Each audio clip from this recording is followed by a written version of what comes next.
Two, and we are recording episode 773 on Tuesday, April 5th, 2022. And if this microphone cuts out one more time, I'm going to sue this company, and that will maybe just be the end of this podcast. But Ms. Davis, please introduce yourself to everybody listening and to myself. Yes, Lauren Davis, live here in Dallas, Texas, mother of three, business owner, and running for Dallas County Judge here in the great state of Texas. So what all does that? So last week I had on a woman who teaches ballet professionally, and I don't know a thing about ballet. I have a biology degree from 2013. The vast majority of things on this podcast I discussed and interviewed people about, I know nothing about. So please excuse me for the upcoming elementary questions. But what does that even consist of? Like running for judge? Is that not an appointmentship? Is that not? Is it like I guess inherently political?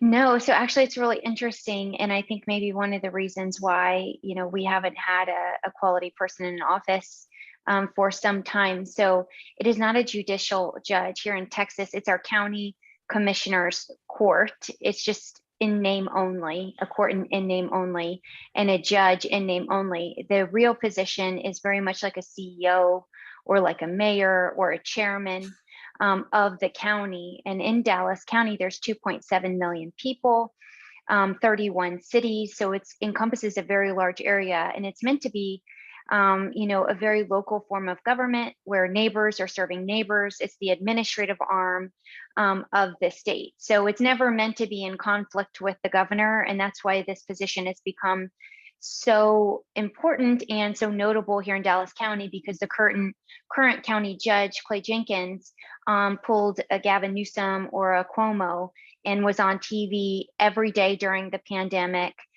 put a salon owner in jail at the beginning of the pandemic. So he made himself famous for being a tyrant because emergency powers for the county lies directly under this position. But it's administrative, nothing judicial about it. I don't know, like it's probably like high school for me, but maybe college. You ever remember like the first time you like drank, even if it was like underage? I think I was like 16. Maybe this you shouldn't be talking about this if you're running for judge. So I'll talk about it. But it's always kind of weird when like you see like your friends who you've known for a while and you've known them for kind of like for me like middle school, high school, your sober life. And then like the first time you guys are all away at college at like a frat party or a dorm room, and you all get drunk together, the majority of people are just kind of the same person, and maybe their personality amplified a little bit. But there's always like one person that either they become like super angry or they just become like a wild child. And it's just, we had a friend in college named Rob, and Rob was like, I mean, he was like Superman, like mild mannered Clark Kent, straight A guy, like Christian guy, good boyfriend. But when he'd drink, he'd become Whiskey Rob. And Whiskey Rob was, I mean, the funniest person I've ever met in my life. The point of this whole thing I'm saying is it's kind of absurd how during the pandemic we saw what happened when people just got a little bit of power. Just a little bit of power. Really, really the first emergency since 9/11. It was kind of like going to college, and some people became Whiskey Rob. And so is that what the judge there did? Just became a tyrant, literally jailed someone for opening a hair salon? Yeah. I think he got to stick with your analogy. He was drunk on power Yeah. and just completely. I mean, he loves the camera. He just became enamored with the power he had, and he misused it. He abused it. He manipulated our entire community with it. And so, too bad he wasn't a funny drunk. He was quite the mean drunk, and literally trying to ruin people's lives all for his political gain. The position isn't inherently political, divisively political, right? It doesn't necessarily touch some of these big national issues, yet he continues to bring national issues into the forefront and exploit the position for, in my opinion, his future political gain. I mean, even Nancy Pelosi was here visiting with him. I think it was last week. what in the world is Nancy Pelosi doing in Dallas County? Yeah. Yeah. And it's so he's taking national issues and using them to, I guess, push forward his own agenda on a local scale. That Yeah, or just talk about things that don't even have anything to do with the job. They can't even do the basic core functions of county government well, which is our jails, our elections. The administration of our elections fall under the commissioner's court, so it's a very important position when we're talking election integrity. Um, Health and Human Services, so all of our county hospital system, which is called Parkland here in Dallas County, IT, human resources, so the complete function and administration of governments here. Yet he's spending time talking to Nancy Pelosi and speaking on matters like Ukraine and Russia that have nothing to do with our county government. Our jails are failing inspections, and he's bloviating about Ukraine and Russia.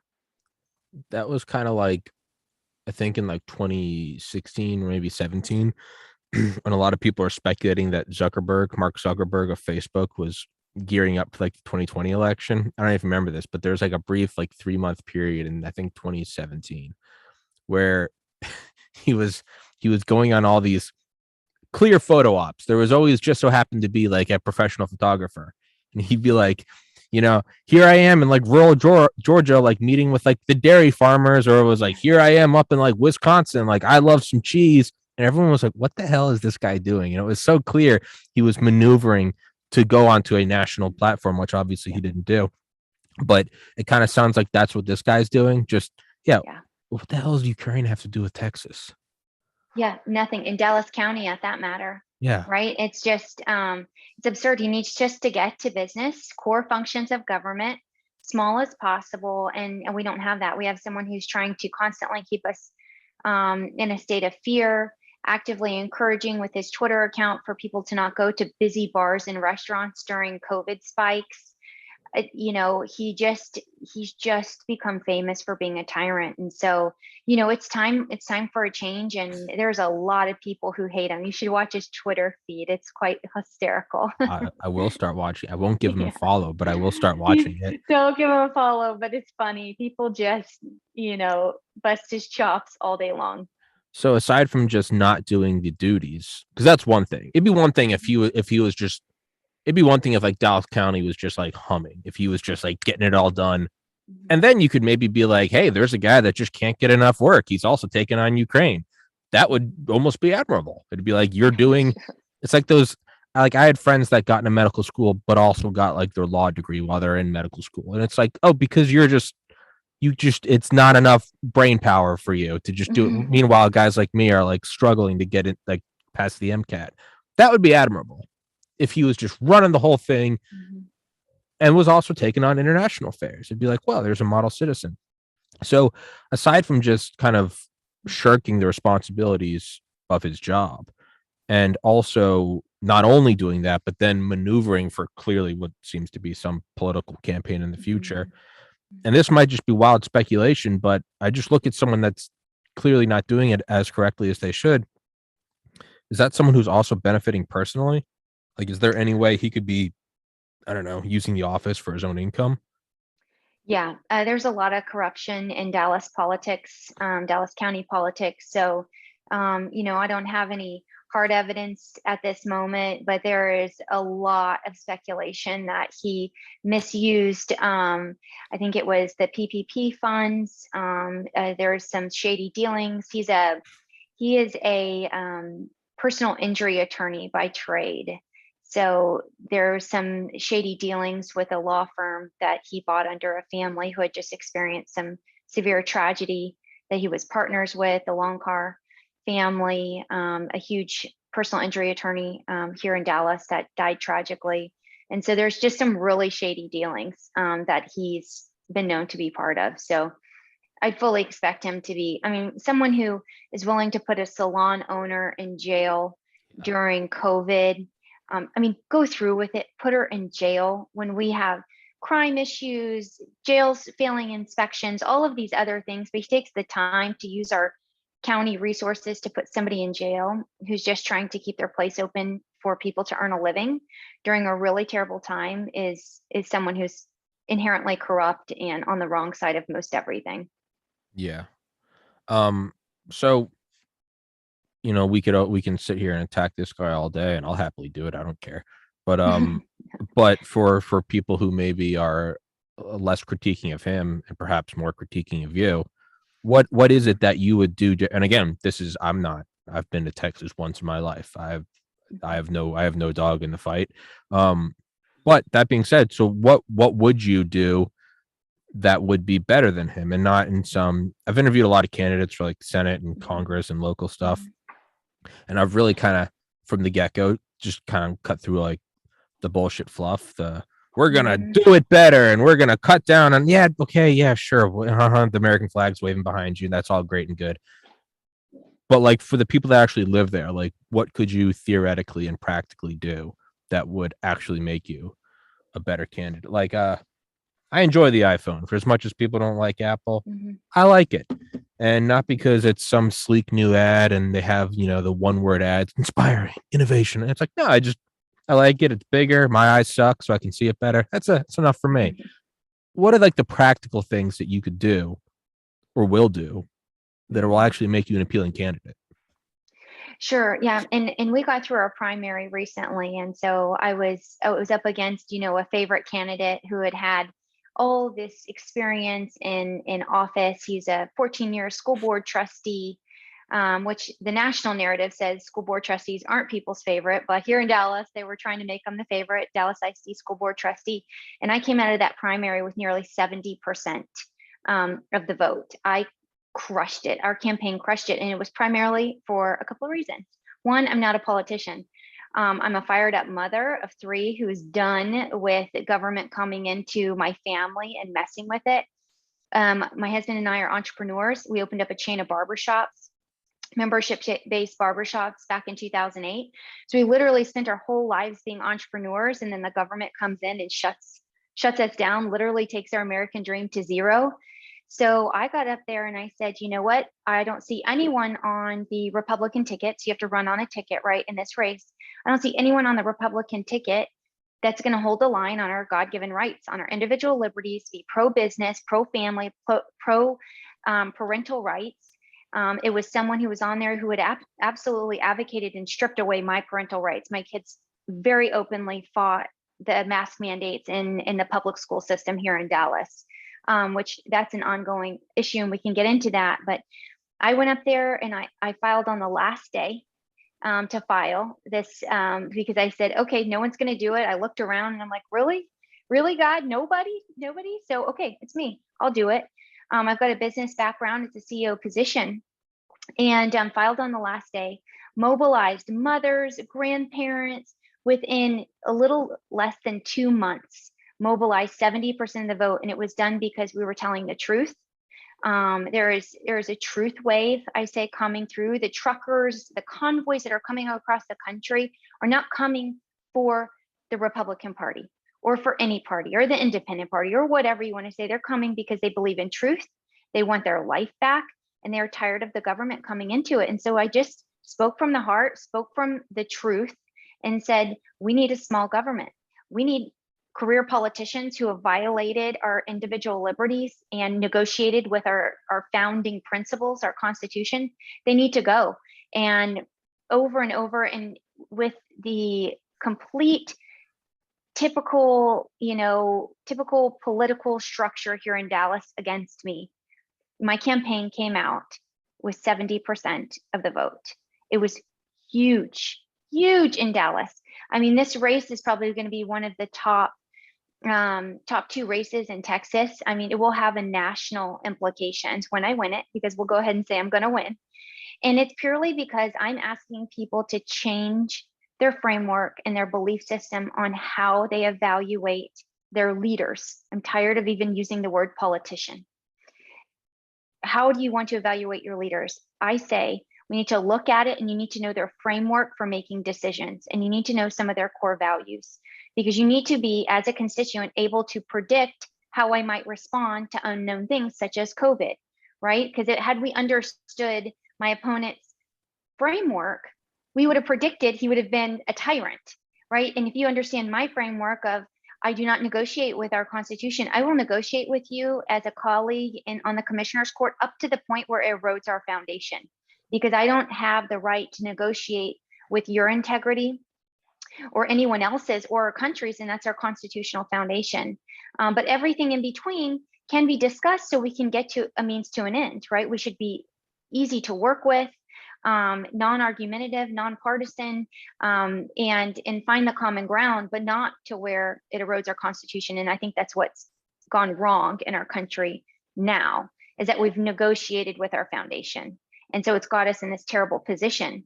But I'm asking people, they keep begging me, give me your 3 points, give me your 3 points. And I said, I know you want to hear them because politicians have been in front of you for decades, razzling and dazzling you with all of this talk, but I've never been in this position. This is like a takeover of a failing business, right? What I do know is that there's something in there that's working well. There's always something to build on. I'll find that. And then everything else we will completely evaluate and find ways to make more efficient. I wonder when I walk into the government building where the court is held, does the front desk gal that's sitting there ever get talked to? Does Clay Jenkins, my opponent, does he even know how many kids she has? I think there's been a complete underestimation of just leadership skills in these positions. And we're looking for people to be experts.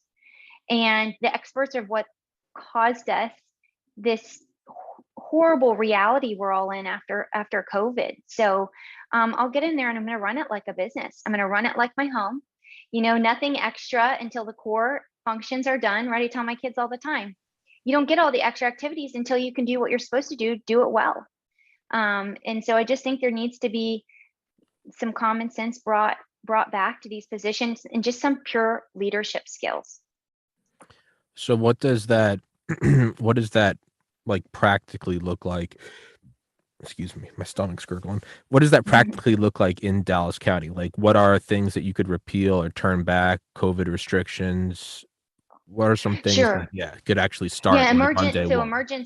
emergency orders, one, right? There's no reason why we're still in an emergency. My opponent still has us under different mandates of kinds. Those all need to be walked back. Our elections, the administration of our elections, it's not I'm a vote 1 of 5, and where you get more singular power is in that emergency orders that solely lies under the judge, but everything else is a 1 vote of 5. There's 4 districts, 4 commissioners. So it does have to have a majority vote. But I think going in and shining a light on some of these things, like right now they're talking about our past elections on this primary. There's well over 400 polling sites, and some of them don't have election judges. So there's just some inefficiencies in how some of these basic functions are running. There's cleaning up the jails, but the court establishes a budget and a tax rate. And so they don't really have a lot of say in how things are run, but where money goes and where contracts go. So I can't exclusively tell the sheriff how to run the jails, but I can be part of the decision on allocating money. So I think where the practical influence comes from is speaking up for real solutions, not being scared, not doing backdoor deals, because it's still a vote 1 of 5.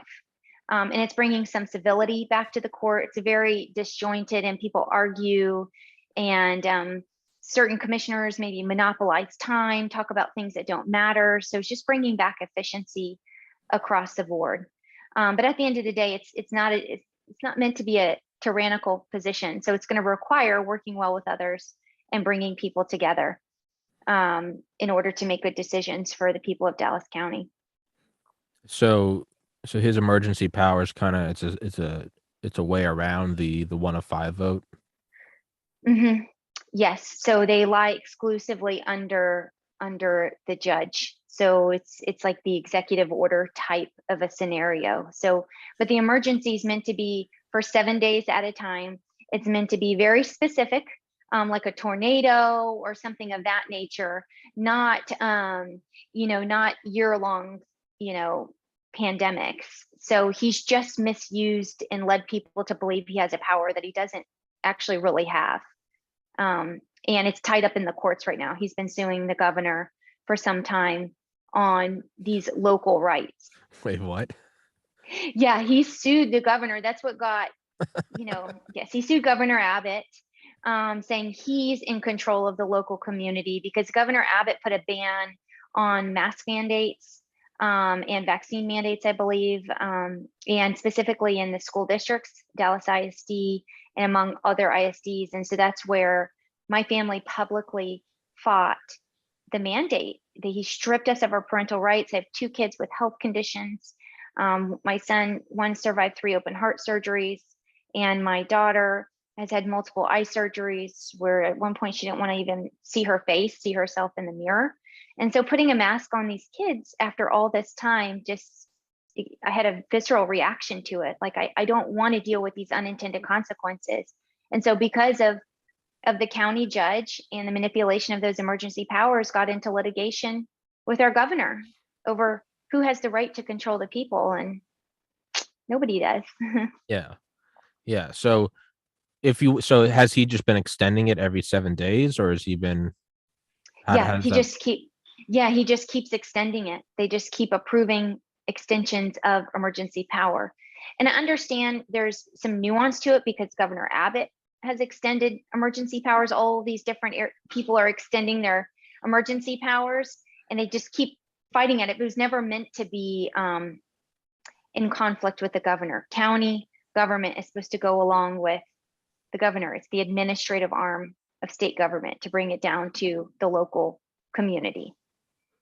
And so he's suing for rights, power rights. So is the Dallas County judge, is he unique in his extension of powers, or is that kind of an across the board thing? Is that what everyone's doing? On other counties? No, not all counties are doing that, but just the highly politicized liberal ones are. Others are not. So it's like 2 totally different roles. You can go down a mile down the road into another school district that's more conservative in Dallas, and it's a totally different reality. Literally, every petty tyrant that existed as a superintendent in a school district or in a county has taken this idea of local power and manipulated it and say, oh, well, I control my people. Well, no one controls anybody more than you control yourself. And so they've just manipulated that whole idea of local control. They say, well, if we have local control, then I do too, superintendent, and then the teacher in her classroom. And then, it's never ending. Who keeps approving it every 7 days? Well, it appears to me to be the commissioner's court. So there are people, the entire court, except for one person, is very liberal. So there's one conservative, and so it just keeps rolling and getting approved. So then, are they to blame, or and this is me not understanding any of this, and like I said, I don't live in Texas. Well, no, it's a little complicated. We all need a civics lesson in local government, and I'm still learning, to be honest, as I go through some of this nuance. Yeah. Well, yeah, that's what I'm trying to figure out is it just the judge doing this, or are the people around him to blame as well? Are there people who are approving it, and thus does removing him and putting you in, does that necessarily stop this from happening again? Because what if you end up getting out of office and then there's still that sort of group of yes men around him who keep approving it? Can any of that change, or is this like a temporary, you can go in there and kind of keep your finger off the emergency button, but as soon as someone else gets in there, they can turn it back on? Because then this just seems like a Tylenol or a Band-Aid instead of like an actual surgery, or fixing the root cause of the pain. Sure. No, it's definitely a root cause, I suppose, with the caveat. So any exchange of power can cause, things to go in a different direction. I think we saw that nationally with our presidential election, right? These executive powers. So there is some of that. So yeah, sure, I get in 4 years, and then a tyrant gets in 4 years later and can redo all of this. Yes, but it has to be initiated by the judge position. It can't be initiated by other people on the court. So it is solely in the judge's power. So if you look at the organizational chart, it's one of five, right? That you have the judge who presides over the court, sets agendas, and does all these different things, and it's the leadership on the court, but is one of five votes. But the emergency power is exclusively under the judge. So it has to be initiated by that position. So say if I was in there, it just wouldn't be up for discussion. There wouldn't be an emergency power on this pandemic. So therefore it would be gone. It would be done. But I do believe it does on some things require some of the vote. But it's under the judge that this power lies. And so it's just been manipulated. So could you, like, I don't know how you would, it's, yeah, I mean, I guess this is the age old question of peaceful transfer of power is how to not become corrupted yourself. I was going to say, could you go in and could you abolish the ability to have emergency powers? But then is that not itself a tyrannical move to go in there and it's this weird, what is if a tree falls in the middle of the woods, it doesn't make a sound. I don't know if that's great, but you're going in and it's this weird, can you, what would happen if you went back in time and killed your grandpa? Would you be alive to be able to go back? If you go in there and gut their ability to extend emergency powers and you do it through like an emergency power, which although in your justification, and I would be here backing you saying it's to prevent tyranny, is that not using tyranny to prevent tyranny? Yeah, I mean, it's when I've contacted the AG Paxton's office to help in this fight with my kids and fighting these mandates and feeling powerless as a citizen, I remember his team saying, like, we can't fight lawlessness with lawlessness. Yeah. We have to have that restraint and hold our line on these boundaries and find ways to operate within our system. Now it's going to take longer. It takes more people. It takes the majority of a commissioner's court to do it. But I think with a good intention, with persistence, with truth on our side, you can prevail, but you have to be very careful, truth, not to be corrupted yourself. And I think that's why when we're looking at our leaders, it's so important to evaluate them on values, core principles, leadership frameworks instead of individual policies. Because if people just elect me to come in there and say, I'm going to take away the emergency power, right? I'm going to abolish it. I mean, you might find yourself putting someone in power that you don't fully agree with because you get so hyper focused on one issue. I wish we would hyper focus on leadership skills and frameworks and just core values versus these divisive issues that are used really just to divide the American people. And I get it on some issues on the national level, but it just certainly does not at all apply to or should be involved in your local government. Unfortunately, those single issues are sometimes what get people to what gets people to actually go out and vote. I mean, ideally, they do. Ideally, we should all know when it's Biden versus Trump, we should all know what their economic plan is, what their domestic plan is, what are they going to do with Department of Homeland Security? How are they preventing Chinese cyber attacks? What are they doing about the South China Sea? What about Space Force? The future, we should know all those things. The reality is like, it's like a one issue thing. Yeah. But, and a lot of people criticize that, but at the same time, it's just, it's just what it is. It's people saying that this song sucks. It's just a catchy pop song. Well, that's unfortunately what makes a song go number one. It's just what it is. And we can sit here and pout about it. We can say, well, Jimi Hendrix is better. But the reality is it's some Miley Cyrus pop song to an EDM beat. Yeah, you're going to be nodding your head to it. It's just what it is. It sucks. So when people, not you, but I mean, but a lot of people do criticize, oh, you're just a single issue voter. Well, if I'm not a single issue voter, I'm a zero issue voter, which means I'm probably not going to go vote. So if I look at something like politics, I have my own political views. I've been left and right 4 different times. I'm not set in stone on any one thing. And if you had told me a year ago I'd start having on candidates on my podcast, I'd say you're high and that you're not coming on my podcast. But I've now interviewed 10 or 12 people running for Congress or Senate or local politics and everything. And it's because despite being more conservative leaning, I'm willing to gut all my other beliefs because of really I don't think there should be an ongoing emergency with COVID, and I don't Right. think there should be vaccine mandates. And Right. unfortunately, I should be aware of everything.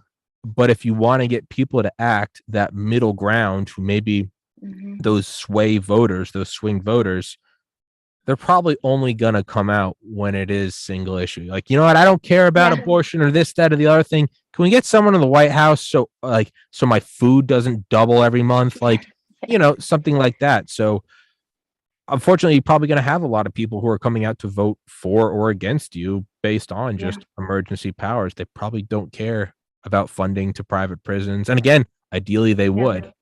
Sorry for that word salad, but yeah, I think you just kind of got to take that. You got to run with the hand you're dealt. It's probably a lot of single issue voters.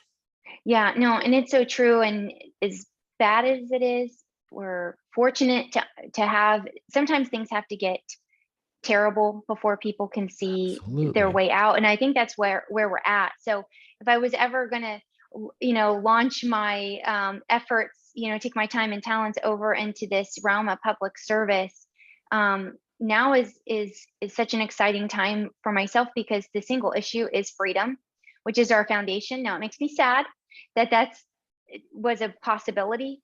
I feel like that's something that should have been understood and always there as Americans. But as we know from history, that that's not the case, and this is our generation to reestablish our foundation in this, in our local communities as well as our national government.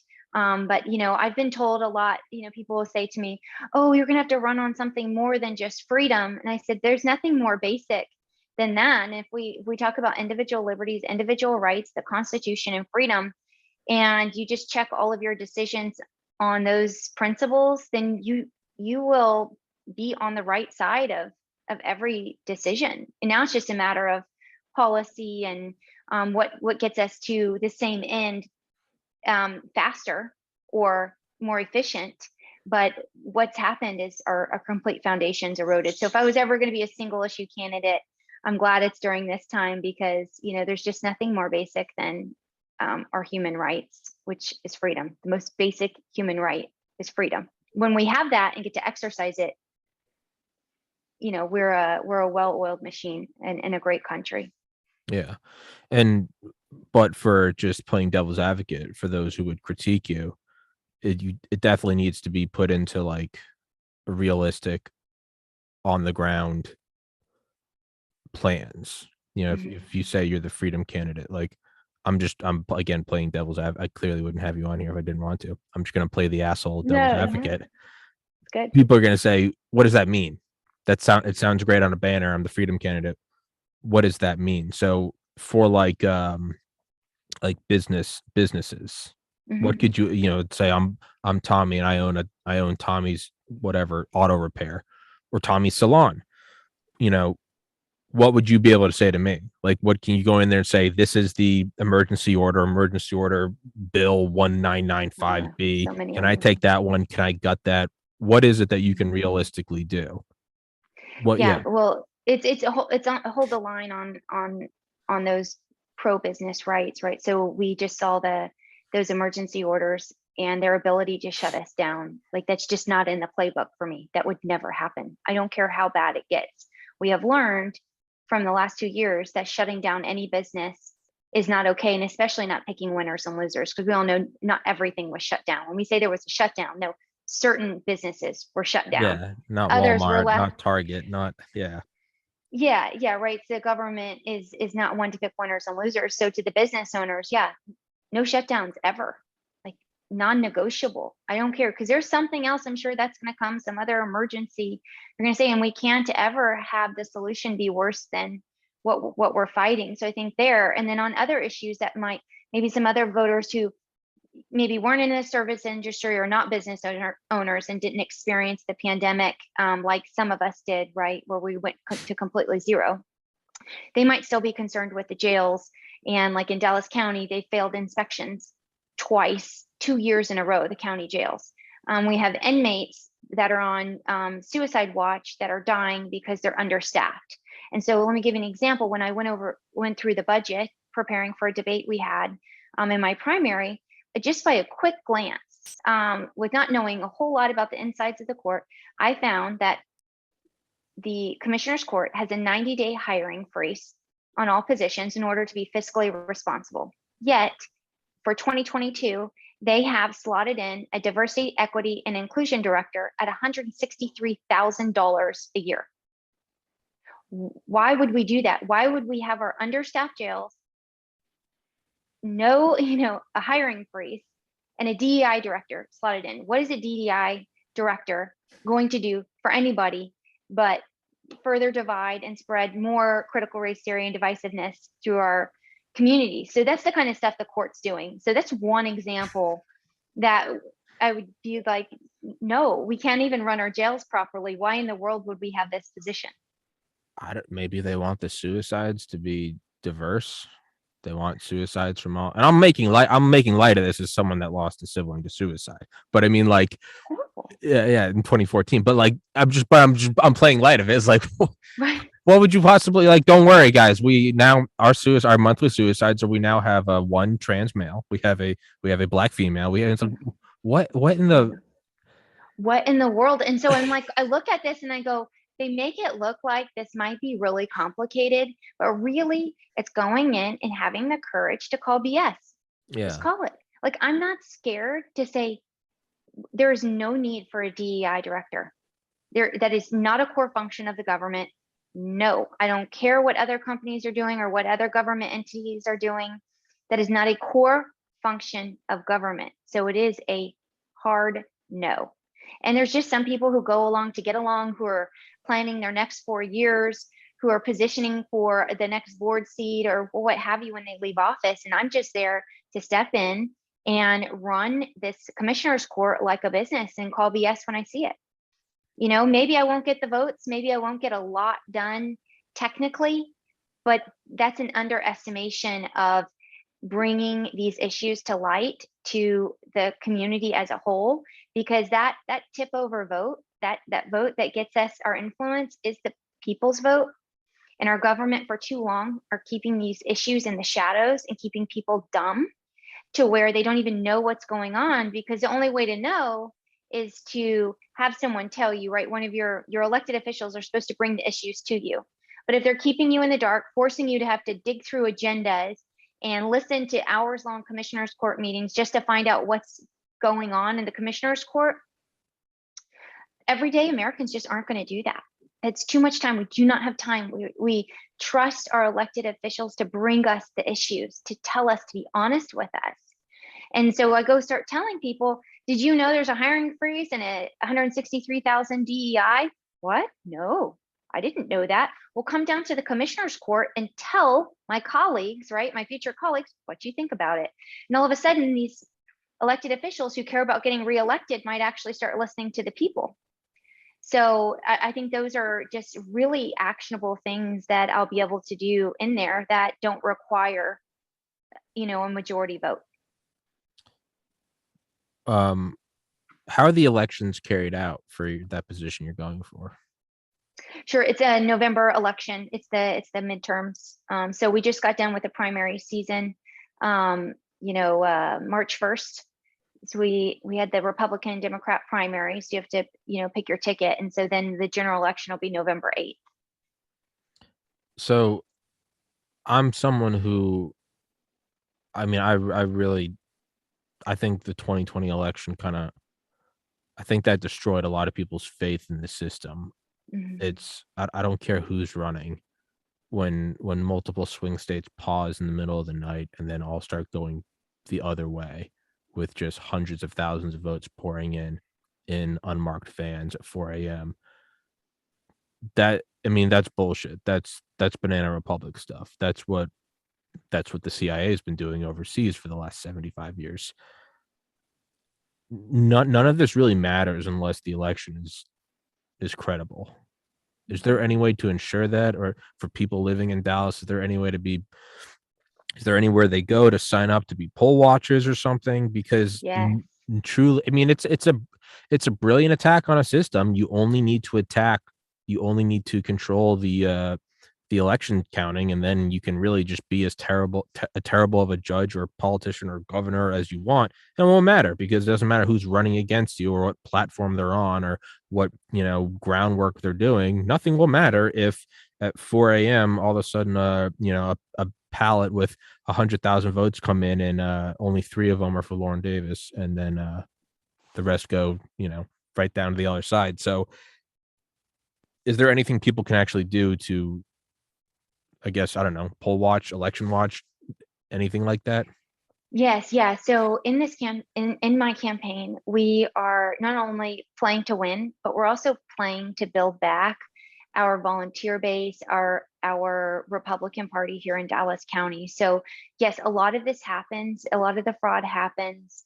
That doesn't have to do with machines and some of the tech issues that there are, but a lot of this just everyday fraud happens because there aren't election day judges or poll watchers. So it's really easy. You just get onto your county government's website, whatever county you're in Texas or anywhere in the country, and you can go and sign up. These are volunteer-based positions. Sometimes they're paid positions. They are here in Texas for election day judges and such, but we have to have engagement. And so I personally was not a politically active person ever. I voted for Trump in 2016 and 2020. He opened my eyes and it was interesting to me. I never really followed too much of it. And the first sign I ever put in my yard for a candidate was my sign. I just wasn't active. I kind of didn't realize the importance. And I think COVID has shown all of us, the 2020 election has shown all of us, we have to get engaged. We have to do our part. And that looks different for everybody. And so maybe it is the day of poll watcher, because, I've heard stories about, in certain polling locations in Dallas County, if there's not Republican poll watchers or a Republican judge, there's been, stacks of driver's license brought in, and all these people voted because there's no one watching. So just simple things like that, just having watchers, like you're Yeah. saying, judges there. There's a Democrat judge and a Republican judge. It's just a volunteer. So if there's a dispute over someone's ability to be able to vote that day for whatever reason it is, the judge determines that. The judge needs a clerk. So there's probably about a total of 5 volunteers that are needed per location in order for, at least on the ground level, to secure it. And that matters. And people could get into the mindset and go, oh, well, that doesn't matter, because then they'll still steal it because of the machines and the Electronic. algorithms. Okay. And I get that. And that needs to be addressed. But we can't let that deter us Yeah. from manning our polling locations, right? We all have to do our part, and we've got to start somewhere, because Yeah. the problem is enormous. The fact that we are where we're at in our world is an enormous, but I think the saying goes, like the elephant, one bite at a time. Yeah. Literally one bite at a time. And getting in there, and your elections are under your commissioner's court, or whatever your state calls that form of county government, your elections. And in Texas, your elections department is in the county government. So for example, there's 5 people who vote for our elections administrator. So the person who's in charge of all the elections, like whether we have the DS200 machines or we do paper ballots or how many polling locations, all these things are decided under the commissioner's court here in Texas. And there's the 2 county chairs, so Democrat and a Republican county chair. The county judge is a vote, the tax assessor, and the county clerk. Those are the 5 votes. Those are the people who have complete influence over our entire election here in the county. And that people aren't, politically active. Just think about when you're listening to election day results come in, they're talking about precincts, they're talking about counties, because all of these things are counted and stolen, right? In certain cases, and fraud happens at the precinct level, at the county level. They're not talking about the national polling location. Remember, our elections are locally run, Yeah. and it's for us to get involved in them Yeah. No, and I with our do think precincts. it's a good point, and I know I'm certainly guilty of it. It's very easy to become demoralized and go, what the hell's even the point of voting? It's like, I get it. Absolutely. It That's what does they make, want. That's what they want but to happen. correct. That's what they want. They don't want you. That's why in war, propaganda is so necessary. When you lose somewhere, you can't, oh, what's the point? They bulldozed us. It's very but they know that. They know that when the Germans Do. took when the Germans took Poland in like 72 hours. Yeah, it was really demoralizing to see that. But that's what they want you to think. And there's a great quote, and it's if the situation was hopeless, their propaganda wouldn't be necessary. So Right. when you see the election stolen and you see it right in front of you, and it is raw power, right? It's like someone walking up to someone in jail and knocking out the biggest guy in the first day. It is raw power. You saw it stolen with your own eyes in front of you. You saw every news station in lockstep saying the same thing. It was very clear what happened. It was incredibly clear what happened. It was a coup. That's raw power. That's intimidating. However, you don't need to steal an election if you have everyone on your side. So by the very Right. fact that they stole it shows that they are a very small minority. And, maybe they'll steal the presidential election again. I don't know. But they only stole the presidential election. Everything else showed the normal like changing of seats. So to me, that Mhm. says is like, yeah, they're looking at the elephant and they're like, we only can do one bite. We have to do the presidential election. Well, then go win every other election. Go win every governorship, mayorship, whatever. And I do think that's important. And don't become demoralized. That's what they want. Yeah. So, yeah, you know what? They probably are going to screw around with the algorithms and the electric. It's just what it is. It sucks.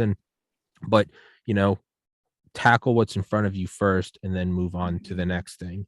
And don't become demoralized. I mean, really, above all else, it's just like, I don't know, like don't be a bitch. Like just keep fighting. At a certain point, at a Just core keep level, fighting. it's like stand Yes. up, dude. It's like Yeah. straighten up, put your shoulders back. At the very point, it's like we all gonna die one day. At least go out fighting. Oh, they're gonna steal the election at 4 a.m. Good lord, Mhm. go crawl into a hole with your tail between your legs.